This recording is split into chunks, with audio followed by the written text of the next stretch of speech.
Welcome to American Ambition, a history podcast about plans, hopes, and visions for the future of the United States.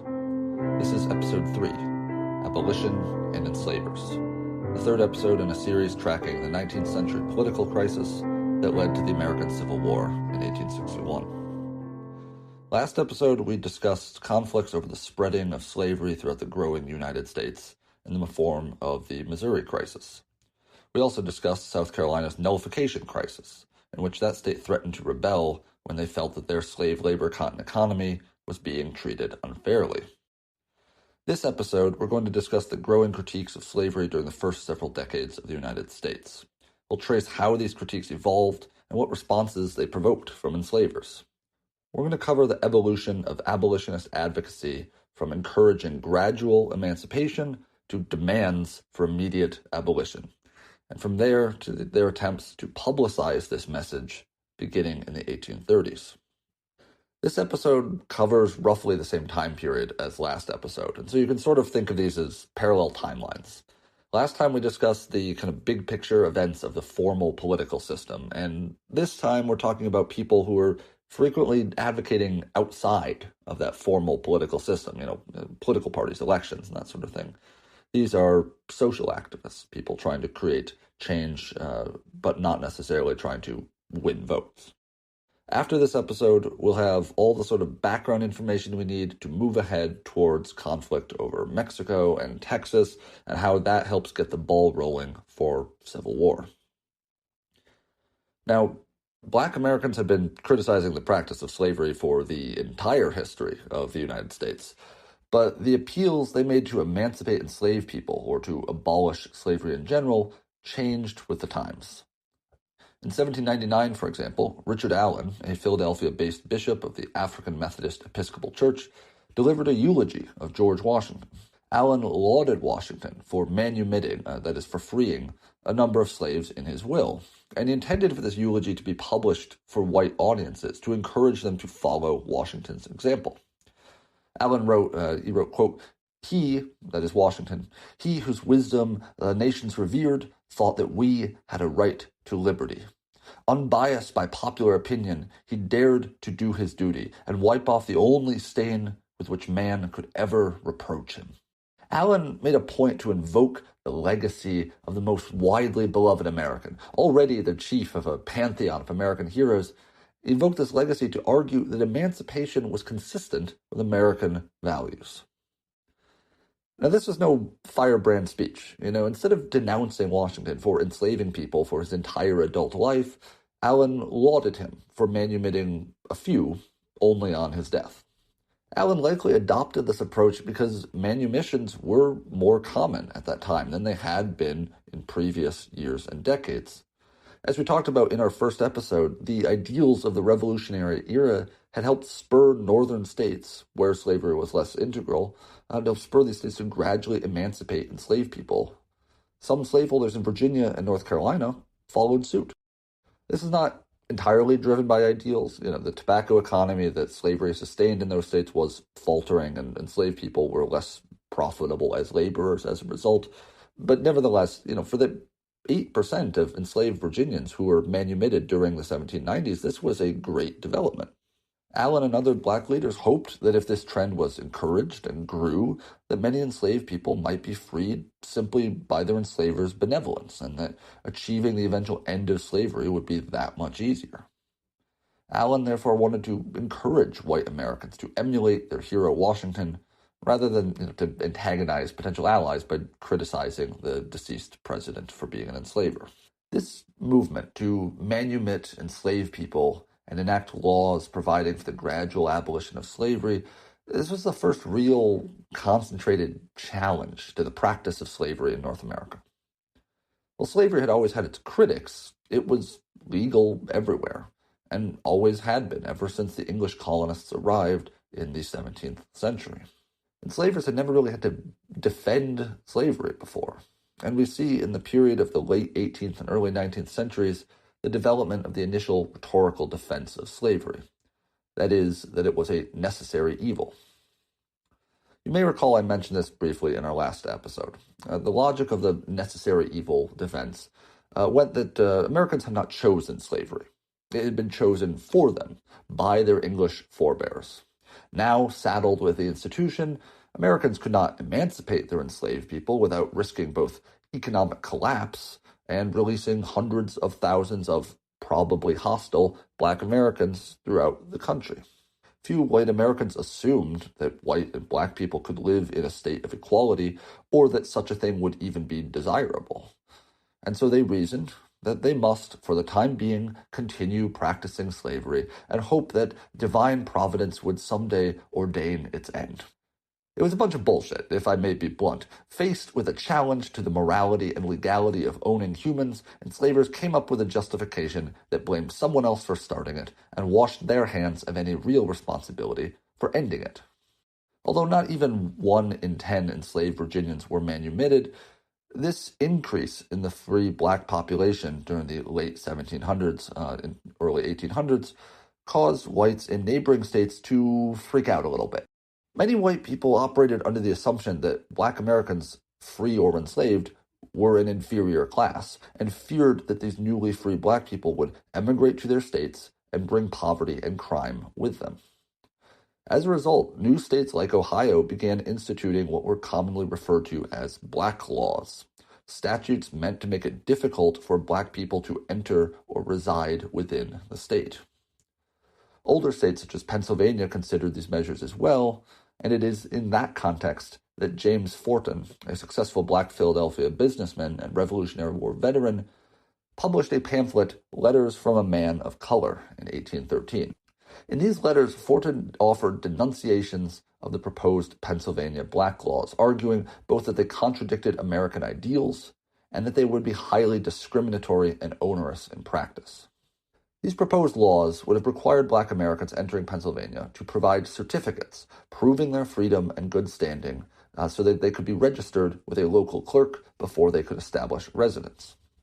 Without such a validated certificate, they could be imprisoned and forcibly expelled from the county or state. Such laws were contrary to the Declaration of Independence, Forten argued, which established the equality of, quote, the Indian, the European, the savage, and the saint, the Peruvian and the Laplander, the white man and the African. If a relative should come visit him from out of state, Forten pointed out, they would risk incarceration or hard labor if they could not produce a certificate within 24 hours of their arrival. And this entire certificate system was prone to the abuses of those charged with executing it. It would allow, Forten pointed out, quote, police officers to apprehend any Black, be he a vagrant or a man of reputable character, who cannot produce a certificate that he has been registered. Even Black people who attempted to comply with this law would face the caprice of the local county clerk. Again, asked Forten, who is this register? A man exercising an office where $10 is the fee for each delinquent will probably be a cruel man and fine delinquents where they do not actually exist. In the end, Pennsylvania, which boasted a sizable and politically active population of Black Philadelphians that included both Allen and Forten, did not adopt Black laws. But many new Midwestern states did, however, settled by white Americans, both Northern and Southern, who wanted nothing much to do with Black Americans. The passage of these Black laws were an indication that a broad swath of white Americans could agree that Black people did not really belong in the United States.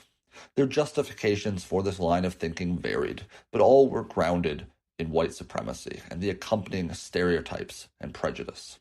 Some assumed that the imagined Black and white races were naturally antagonistic, that they could only live together peacefully if Black people were kept in a state of permanent subordination.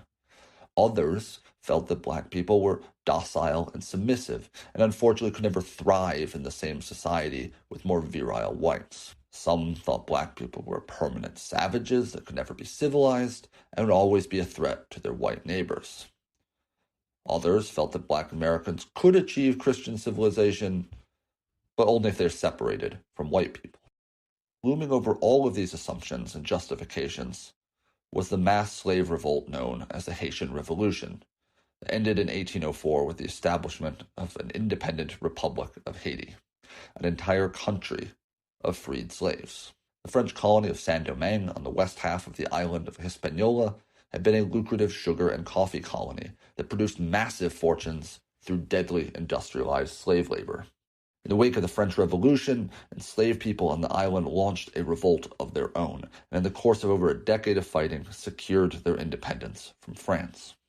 White refugees from the island told horror stories in the American ports they fled to. In 1804, Haitian general turned emperor and former slave Jean-Jacques Dessalines ordered the killing of any remaining whites on the island. This was the exact scenario that the entire slave code system, from bans on gatherings and literacy among enslaved people to public torturous punishment, was all designed to prevent.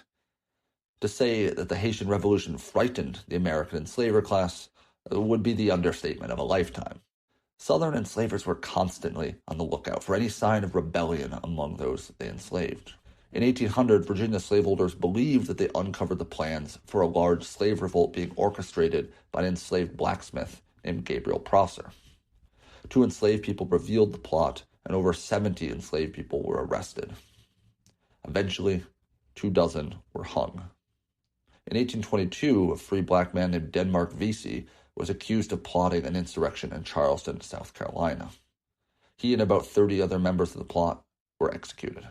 It is difficult to tell from the distance of history exactly what these plots entailed, as all our evidence comes from the enslavers who claim to have uncovered them. But these were only the most well-known examples of potential slave rebellion in the early U.S. Wherever enslavers suspected rebellion, the punishment was simple: execution or sale to the deadly sugar plantations of the Caribbean. The solution that some, such as slaveholders James Monroe and Henry Clay, came up with was that black Americans should be freed and then forcibly transported, or colonized, to some place in Africa or the Caribbean. We will momentarily discuss people who advocated for the abolition of slavery as an end to be achieved for the benefit of enslaved people. The American Colonization Society, founded in 1816, pursued emancipation as a means toward removing black people from North America for the perceived benefit of white Americans. No longer would white Americans have to live in the company of an inferior race, they said, and no longer would they have to worry as they went to sleep that they'd waken to an enslaved person cutting the throats of them and their family. The American Colonization Society fundraised and attempted to finance the emigration of free black Americans, primarily to Africa, but they found few takers. They established a settlement on the West African coast called Liberia, but those black Americans who made the trip found onerous work, rampant disease, and African neighbors whose attitudes ranged from apprehensive to hostile. Their experiences did little to change the minds of black Americans who viewed the United States as their home and had no particular interest in leaving. Leaving would have meant abandoning communities, livelihoods, and sometimes enslaved family members. In a larger sense, it meant abandoning those enslaved in the southern states. It meant giving up on helping them achieve their freedom as well. Colonization was the pipe dream of a bunch of people who thought they could solve slavery by making black Americans disappear. In 20 years, the American Colonization Society managed to send less than 3,000 people to Liberia, during which time the entire enslaved population in the United States nearly doubled. So, to briefly summarize, black Americans had publicly criticized slaveholding and racism since the founding of the country. While an uptick in manumissions was initially a hopeful sign, the advent of exclusionary black laws and the rise of the American Colonization Society made it clear that some white Americans saw no contradiction between opposing slavery and excluding black people from American society. So, what did black abolitionists think about this shift among powerful whites from manumission might be a good idea to actually we think you should leave? Well, it probably won't surprise you to hear that they did not like it. In 1829, David Walker, a free black man from Wilmington, North Carolina, authored a manifesto condemning the hypocrisy, cruelty, and prejudice of his white neighbors.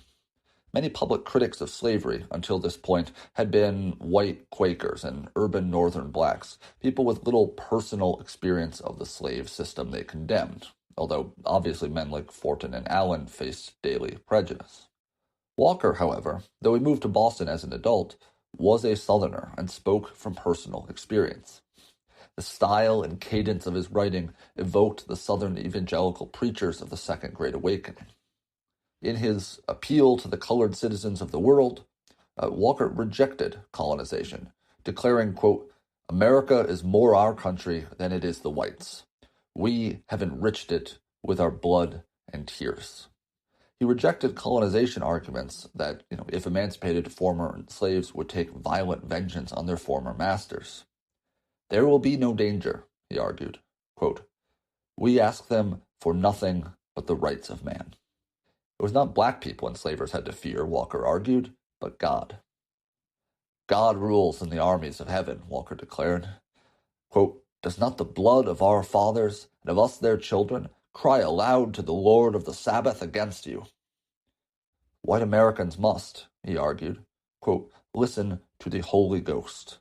But if you do not, you are ruined. The will of my God must be done. Those avaricious and ungodly tyrants among you will drag down the vengeance of God upon you. When God Almighty commences his battle on the continent of America for the oppression of his people, tyrants will wish they had never been born." Walker's main points were threefold. One, as you may have gathered, he said that American slavery is incompatible with Christianity. He argued that white Christians who practiced and excused slavery, that they were hypocrites who invited divine judgment. Second, he argued that American slavery was worse than previous forms of slavery. Enslavers often pointed to the fact that slavery had been practiced by people throughout history, especially the Greeks and Romans, and used this as a justification for the practice. Walker pointed out, however, that American slavery went further than other types of slavery, denying the very personhood of those enslaved and forbidding them any possibility of assimilating into the larger society by tying enslavement to racial difference. Third, he argued, slavery is a security risk. Enslaved people can and would fight back. He argued it's a matter of if and not when that this happened. Basically, if the enslaved people don't come for the enslavers, well, then God will. Walker's words were immensely influential. They fired the souls of a new generation of abolitionists in the North and provoked renewed fears of rebellion in the South. Walker arranged a network of agents to help distribute his pamphlet in southern ports like Richmond, Wilmington, Charleston, and Savannah. Once white Southern authorities realized what the appeal was, they passed a host of new laws. They outlawed contact between free blacks and enslaved people. They outlawed the teaching of any black people, free or slave, to read. They forbid the distribution of anti-slavery literature and destroyed any copies of the appeal that they could find. In 1830, 60 enslaved people were put to death in New Bern, North Carolina, when authorities feared they were plotting rebellion based on Walker's pamphlet. Southern enslavers became obsessed with the worry that quote-unquote incendiary anti-slavery literature was being spirited into Southern states by secret agents intent on provoking enslaved people into insurrection. Walker's influential pamphlet was part of a transition by black abolitionists and their white, mostly Quaker allies towards advocating immediate abolition. No longer would they hope in vain for voluntary manumissions. No longer would they tie their hopes to a gradual emancipation sometime in the midst of a future that would never come. Certainly, they should never make alliances with those who would emancipate the enslaved only on the condition that they take ship for some distant shore, never to return. Slavery must be abolished, and must be abolished as soon as possible. This was a radical challenge to the society in which the abolitionists lived. And as radical movements tend to do, they broke down many of the traditional dividing lines of the society that they challenged. In a country becoming increasingly regionally divided, abolitionists came from throughout the nation. In a society where men and women were believed to have separate and exclusive roles, male and female abolitionists joined forces for their cause. In a culture based on a racial caste system, in which people of European descent were the assumed superiors of people of African descent, black and white abolitionists worked together, supported each other, drew from each other's ideas and arguments in the name of their larger struggle. Immediatist abolitionism, and this came to be known, was incredibly controversial because in challenging slavery, it challenged many of the fundamental assumptions of 19th century America. One of the first regular publications to advance the immediatist cause was Freedom's Journal, the first independent black-run newspaper in the United States. Edited and printed by Presbyterian minister Samuel Cornish with the help of John Russwurm, one of the first black college graduates, Freedom's Journal served as a forum to publicize black issues and activism, which was generally ignored by the mainstream press. Freedom's Journal advanced several refutations of slavery. It featured historical articles about African and African American culture and heroes, offering a sort of living proof argument that black people were not, in fact, inferior. Cornish also advanced several economic points, arguing that workers motivated by the promise of compensation by their own desire to get ahead in life would be far more effective and efficient laborers. He also denounced politicians like the Southerners we talked about last episode, who said that criticism of slavery was just courting national ruin. This was, as he put it, quote, taking the effect and making it the cause. As Cornish argued, slavery, not talking about slavery, but slavery itself, was what threatened the country.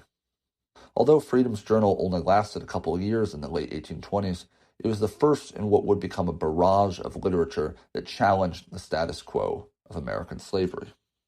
A key development in the public critique of slavery and the popularizing of immediatist abolitionism was The Liberator, a newspaper published by a diminutive Massachusetts pacifist named William Lloyd Garrison.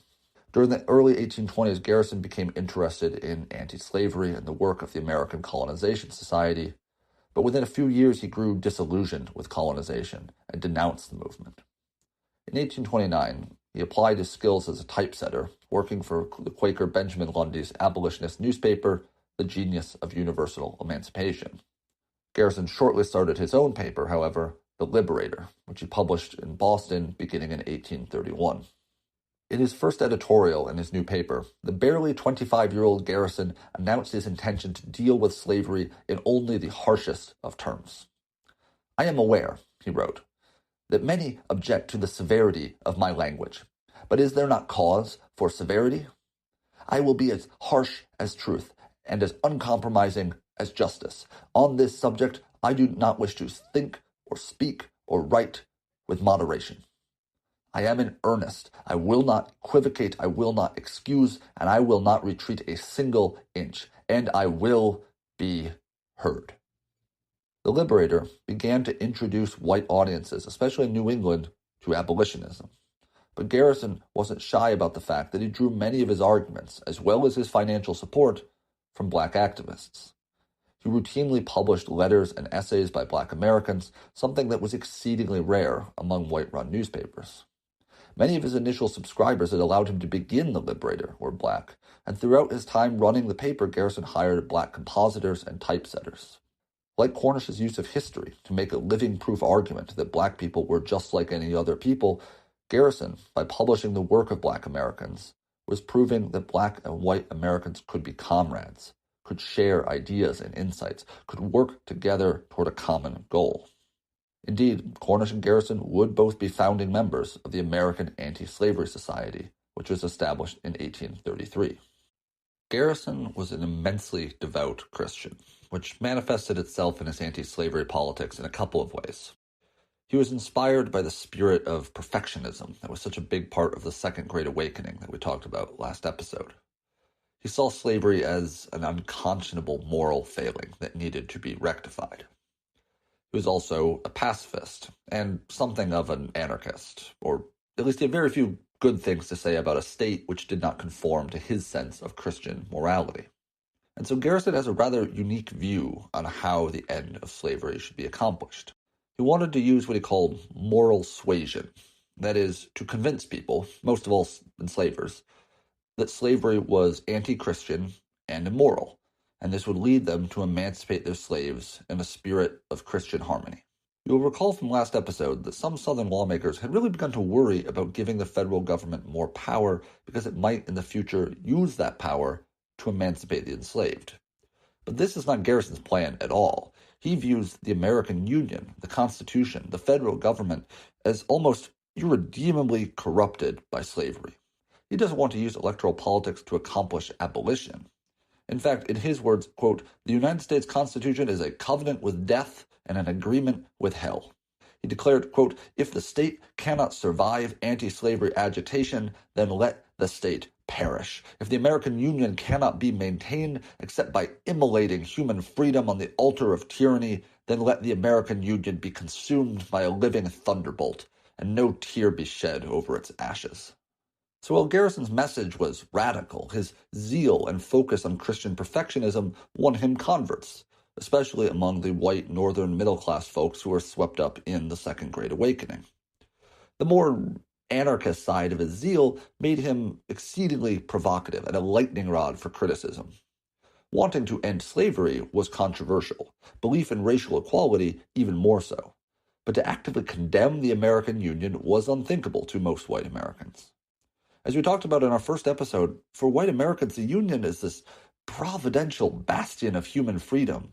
It represented safety from the forces of despotism and aristocracy, hope for a future in which one could achieve prosperity and independence. The American Union was an exceptional free government in a world of monarchies and tyrants, and so to condemn it was unconscionable. And so it's important to remember that while Garrison makes immediatist abolition much more popular, this is still a fringe movement. Pro-slavery Southerners quickly latch on to Garrison, denouncing him as an agitator who is trying to inspire slave rebellion and race war. In their minds, Garrison is just the public side of the nefarious agents who were spreading Walker's appeal only a couple years ago. Garrison and his allies point out that this is absurd, that enslaved people don't need Garrison to tell them that they're oppressed. But Garrison is an easy man to caricature as a villain among Southerners. It didn't help that Garrison expanded his campaign for human freedom to include attacking marriage, which according to the laws of the time gave a wife no independent legal personhood separate from her husband. And so it's easy to portray Garrison, and by extension any opponent of slavery, as a Constitution-hating, crazy, free-love anarchist zealot. We'll see this again in the future. Pro-slavery Southerners declaring that any white person who's fanatically opposed to slavery must be crazy. Many conservative and moderate white Americans saw abolitionists as a danger. Abolitionists, they said, were agitators who encouraged violence by slaves, and they're going to plunge the country into bloodshed. Their criticism of the South, many argued, would raise interregional tensions to such a degree that the South would eventually try to leave, splitting the nation in two and proving the American experiment in representative government a failure. And abolitionists did this all on behalf of black enslaved people who almost every white American believed to be fundamentally inferior and ill-equipped for life outside the bonds of slavery. By this view, abolitionists were, at best, engaged in misguided charity. At worst, they threatened to destroy the American Union over their personal distaste for constitutionally protected property. I want to be clear about this because I think our sympathy is naturally with the abolitionists, to listen to their perspective on the equality, dignity, and human freedom that every person deserves, and to agree. But the stiff opposition they face and the violence they experience, that won't make sense unless you keep this in mind, that among many of their neighbors, they are perceived as dangerous radicals who pose an immediate threat to the very fabric of American society. A big reason the Southerners accuse Garrison of inciting slave rebellions is because, well, just months after the Liberator started rolling off the presses, there was, in fact, a massive slave rebellion.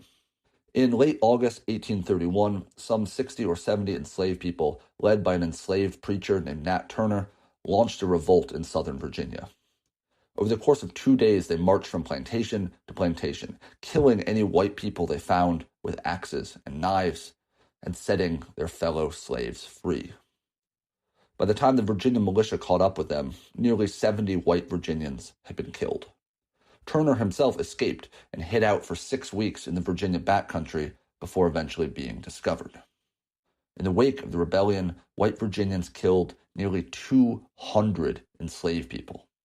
Turner was hanged, decapitated, and his body mutilated.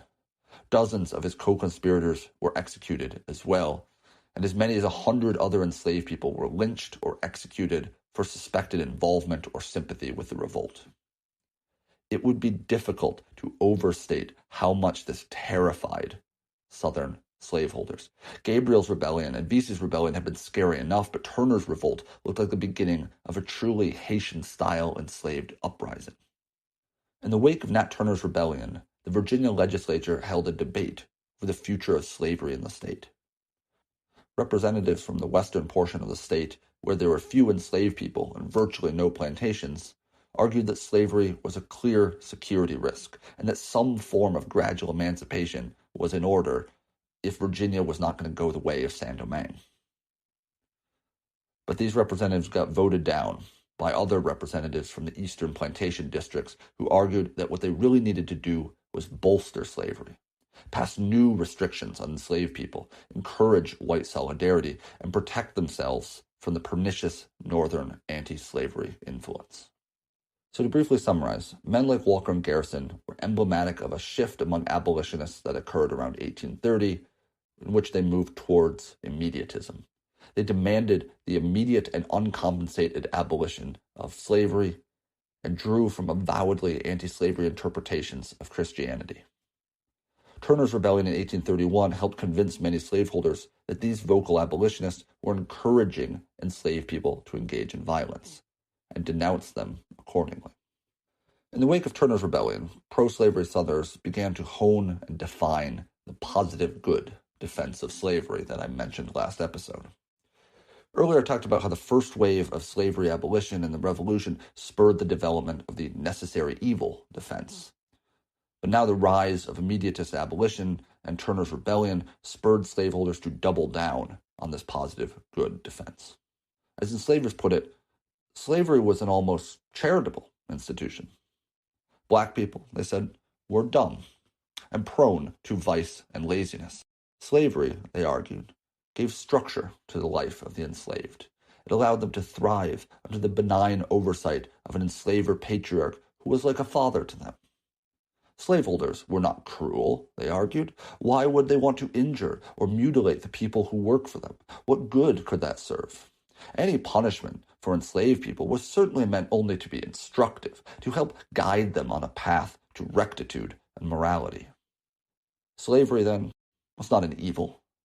It was a good for a slave who otherwise would be prone to drunken idleness, a good for the master who serves a higher purpose by guiding his black, quote-unquote, children in correct modes of living. In short, slavery, they argued, was benign and good. As part of this defense, enslavers falsely blamed Garrison and other abolitionists for Turner's rebellion, and indeed for any discontent among the enslaved. If slavery was good, after all, then why would the enslaved rebel? Only because they've been misled by devious outside agitators who seek to immolate the Union, kill the enslavers, and turn the southern United States into a new Haiti. Turner's rebellion also offers us insight into why so many Southerners, especially in the Deep South, reacted so viciously to the expression of abolitionist sentiment. Some of this was, of course, that the abolitionists were promoting a radical reordering of the American society and politics, and radicals will frequently be denounced regardless of context. But the context does matter here. White Southerners felt threatened by abolitionist speech because they felt it threatened them and their society in the near, medium, and long term. In the near term, of course, many felt that abolitionist speech would provoke a Turner-like rebellion and that they and their families would be killed. In the medium term, the fact that immediatist abolitionists were publicly evangelizing at all meant that white Southerners might not be able to trust their northern neighbors to uphold slavery. Like I said in our first episode, whatever enslavers tried to pretend to the contrary, slavery was an active process. It required the buy-in of the whole master class because once enslaved people had a way out, some would find their way out and might help and encourage others to do so too. In the long term, they feared that if the North stopped helping enforce slavery, the southern states would be beggared and crippled. It would be impossible to keep their enslaved people in line, they imagined, because they would simply run away to the North. The value of enslaved people as a marketable commodity would decline because who wants to pay hundreds of dollars for something today that could disappear of its own volition tomorrow? If the prices of enslaved people fell precipitously, and many enslavers who were deep in debt would find themselves hopelessly underwater with no chance of paying anything back. The plantation economy would be ruined, and the South would be run by former enslaved, with the destitute whites as the new underclass. This is the fear, anyway. It wasn't just Garrison that made slaveholding Southerners feel like they were under attack, however. In the first half of the 1830s, abolitionists began petitioning Congress to abolish slavery in the jurisdictions where Congress had power. That is, in the Western Territories, and most especially in Washington. The fact that slavery and slave trading were legal in the nation's capital was not only galling to abolitionists, it also offered them an opportunity to try to push the federal government to do something, as no one disputed congressional authority over the District of Columbia. And so Congress could abolish slavery there if they chose. Women were particularly influential in organizing these petition drives. Middle and upper-class northern white women, often motivated by the spirit of Great Awakening evangelism to improve the world around them, these were some of the main organizers of these campaigns. These included the Southern transplants Angelina and Sarah Grimke, who had been born in South Carolina and been part of the richest of the rich enslaver class there, but had converted to Quakerism in Philadelphia and joined the abolitionist movement. Drawing on their experience on their family's plantation, they could testify to the reality of the cruel conditions of slavery. Although unusual in their Southern origins, the Grimke sisters and women like Lucretia Mott and Maria Weston Chapman were representative of a broader trend in which Northern women of means became increasingly involved in anti-slavery organizing. Although women were denied formal political rights, they did, thanks to the First Amendment, have the right to petition the government for redress of grievances. By 1836, Congress received over 300 anti-slavery petitions, bearing more than 40,000 signatures, and many of them from women. Southern lawmakers were incensed. Senator William Preston of South Carolina denounced Northerners', quote, domineering insolence in trying to, quote, impugn the honor of the South. They demanded that Congress reject the petitions outright. Their Northern allies were not willing to go that far, but they did agree to a parliamentary shortcut in which the petitions would be consigned to a sort of legislative black hole, never formally received nor rejected, just immediately tabled, never to be heard from again. This congressional policy, known as the gag rule, would remain in place in one form or another for more than 10 years. John Quincy Adams, who had had something of a disappointing term as president, was now a congressman from Massachusetts and repeatedly argued on behalf of these petitioners. He pointed out that petitioning was a long-established right in Anglo-American law that was open to anyone, regardless of what other political or civil rights they had. He framed this as a free speech issue, saying that slaveholders, by refusing to hear these petitions, were denying the rights of Americans to make their voices heard in the national government, making a mockery of representative government. Adams was no abolitionist at this point, but his framing of this issue around free speech and his constant advocacy for the abolitionists to at least have their say did a lot to help convince some white Northerners to sympathize with the abolitionists, or at the very least to think that Southern slaveholders were a bigger threat. I bring up this petition campaign because I think it helps highlight how the fights over slavery in the years before the Civil War, they spiraled outwards and became about much more in the minds of 19th century Americans than whether there should or should not be slavery. I want to outline briefly how folks in the North and South saw completely different things in this argument over abolition petitions. To Southerners, these petitions were an affront. Slavery in the South was none of Northerners' business, and women in particular had no place in the public sphere of politics. These petitions were nothing less than a bunch of meddlesome, do-gooder, zealous harlots trying to use the national government to lecture Southerners on a subject they had nothing to do with and knew nothing about.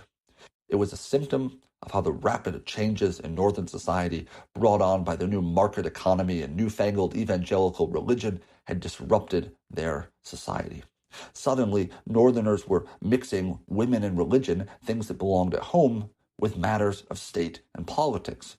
It was absurd. If Northerners wanted to turn society upside down, be it on their head. But they had no business making their crazy new ideas Southerners' problems. Slavery was constitutional. There was nothing wrong with it, and if Northerners felt offended by what Southerners did hundreds of miles away from them, then too bad. These Northerners really needed to calm down and look to their own issues, get their religion back in the church and their women back in the home before they went around criticizing the South. But many Northerners saw things completely differently. Slavery was a moral issue, and its existence within the United States impugned the morality of the whole country. So slavery was absolutely their business.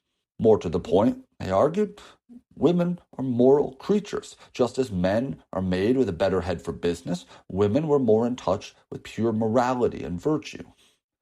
And so it was absolutely their place to advise and petition their representatives in Congress on moral issues. If they were moved by the Holy Spirit, then so much the better. How could the Union suffer from more closely conforming to the will of Providence? Not only that, but women had a right to petition the government. It was right there in the Constitution. There were many rights that women did not enjoy, but no one had ever denied them this basic constitutional protection. And now Southerners, so zealous, so desperate to defend their indefensible practice of slavery, have resorted to denying Northerners their rights. If Southerners thought their right to property and slaves trumped Northerners' right to petition, well then what other constitutional right would be discarded next? Clearly, Southerners don't just want to be left alone to pursue their own version of American freedom on parity with the North. No, they believe white Northerners' rights are subservient to their right to own slaves. They think they're better than us. They don't think the Constitution applies to us, and they're not afraid to say so. What I hope I've illustrated by outlining these perspectives is that arguments about slavery were never just slavery, thumbs up or thumbs down. They brought up questions about gender and law, conceptions of right and justice. The arguments about slavery that occurred during the decades before the Civil War didn't just convince Americans that their countrymen disagreed with them about slavery. They helped inculcate feelings that those who disagreed with them about slavery were from a different culture, a different people. Now, these petitions, they weren't the only thing abolitionists were working on, nor was the Liberator the only abolitionist newspaper. In 1835, the American Anti-Slavery Society embarked on a publicity campaign to try to convince people across the country, including slaveholders, to embrace abolition. This was part of that moral suasion tactic I mentioned. They wanted to effectively spread the gospel of Christian abolition. The society had been sending lectures across the Northeast and Midwest for a couple years, where they would deliver stump speeches to local sympathetic groups who would then form their own anti-slavery societies. And this worked well enough, but over the last 30 years, and especially since Turner's Revolt, numerous Southern states had passed laws making it illegal to advocate abolition. So if the American Anti-Slavery Society sent a lecture to South Carolina, they could be imprisoned, or perhaps, more likely, lynched. So the society settled on a mass mailing campaign, sending pamphlets and literature across the South, which would have the advantage of preventing any immediate physical harm to their lecturers. White South Carolinians, however, remained unreceptive. On July 29, 1835, brigands broke into the Charleston post office and made off with thousands of the society's pamphlets. The following night, they burned them, along with effigies of prominent abolitionists, in a massive bonfire in the middle of Charleston, attended by 2,000 of the city's residents. This was not the first time anti-abolitionists used violence to deal with their foes. 6 weeks after Nat Turner's rebellion, a Boston mob surrounded a building where Garrison had addressed a meeting of the Boston Female Anti-Slavery Society. They captured Garrison and paraded him through the streets with a noose around his neck before Garrison was rescued with the help of a black carriage driver. Garrison spent the night in jail after the mayor admitted, frankly, there wasn't anywhere else that the municipal authorities could guarantee his safety. Much of the anti-abolitionist violence occurred in the Midwest, in Ohio, in Indiana, and Illinois, as abolitionist speakers tried to spread their gospel. In fact, between 1835 and 1839 alone, there were over 60 recorded assaults on abolitionist speakers and printers. Because tabulating such violence relies on printed accounts, any attacks that did not receive notice in a local paper, or in a paper that survived to be studied by historians, will not have been counted, and so the actual number of assaults may be quite a bit higher. In addition, we have reason to think that not every violent incident would have even been publicly recorded. By 1840, for example, such violence was so routine that one abolitionist lecturer wrote to a fellow abolitionist, Theodore Weld, that he had been attacked numerous times, but, quote, "I have not reported them to any of the papers, because I am tired of reading about them, and I suppose you have had a surfeit of such notices." The most notorious incident of anti-abolitionist violence occurred in 1837, as the Reverend Elijah Lovejoy attempted to establish his abolitionist newspaper, The Observer, in the Mississippi Valley. Lovejoy, a Presbyterian minister from Maine, had moved to St. Louis in the early 1830s, where he established a newspaper. Over the course of the 1830s, he expressed increasingly anti-slavery views until by the summer of 1836 he no longer felt safe in the slave state of Missouri. He resolved to move his operations across the river to Alton, Illinois, but before he could complete this move, his press was vandalized twice. Once in Alton, he repeatedly tried to secure a new printing press to reestablish his paper, but every time he ordered a press shipped to him, they were routinely attacked and seized by mobs of angry locals. Frustrated, Lovejoy and several friends armed themselves and stood guard over his most recent new press when it arrived in a riverside warehouse in November 1837. A mob again descended on the warehouse and demanded that Lovejoy relinquish the press. When he refused, there were threats, a scuffle, shooting began, and Lovejoy was struck multiple times, killing him. With that, the abolitionists had their first white martyr. Lovejoy's death shocked the burgeoning anti-slavery and abolitionist community. Congressman John Quincy Adams likened the news of his death to an earthquake.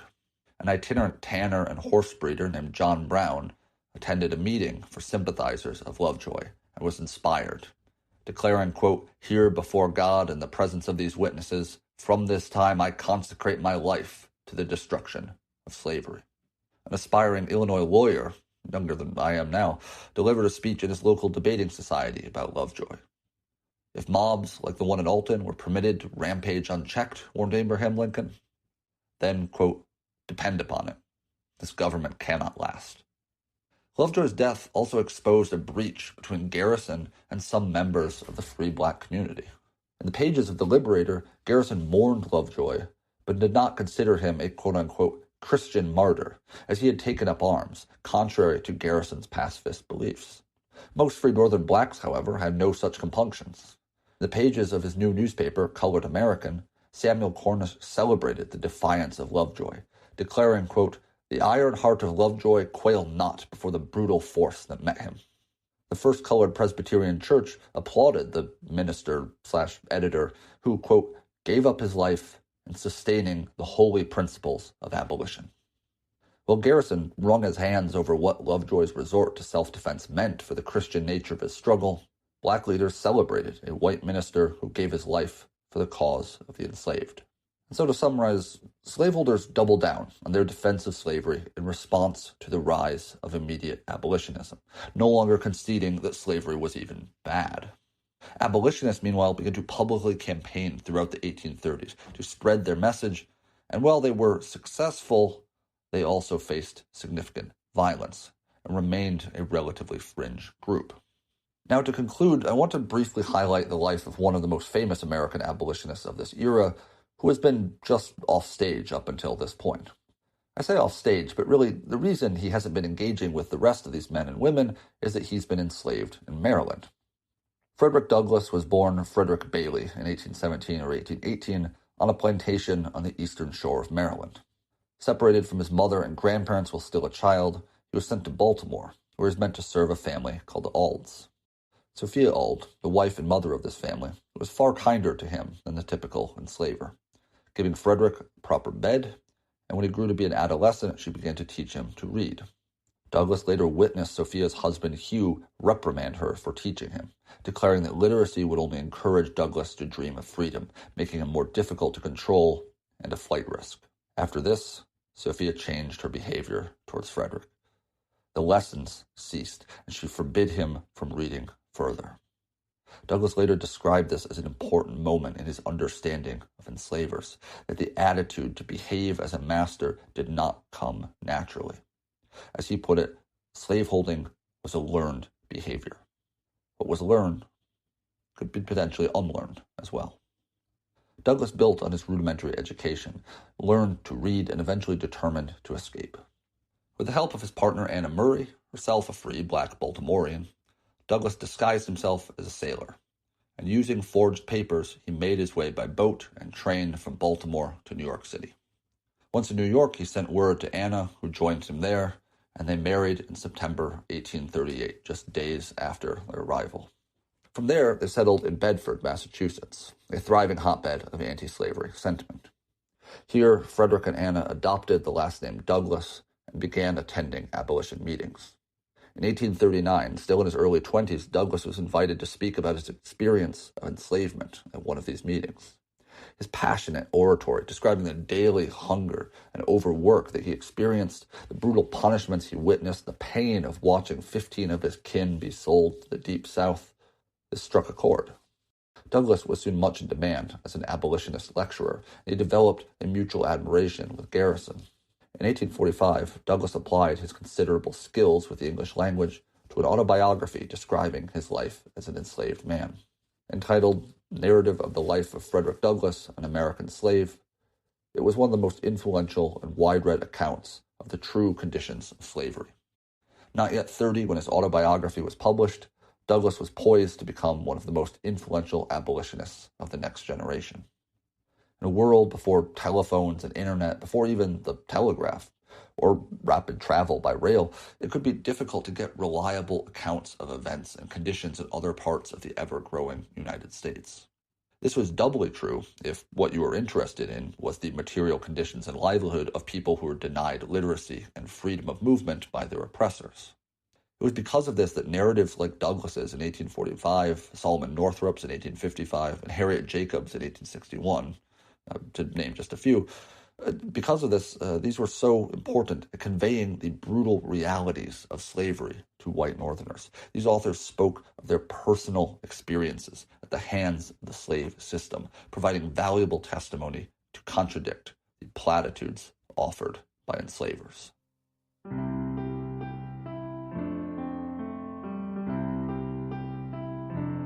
American Ambition is written and performed by me, Stefan Lund, and edited and produced by Luke Vancleave.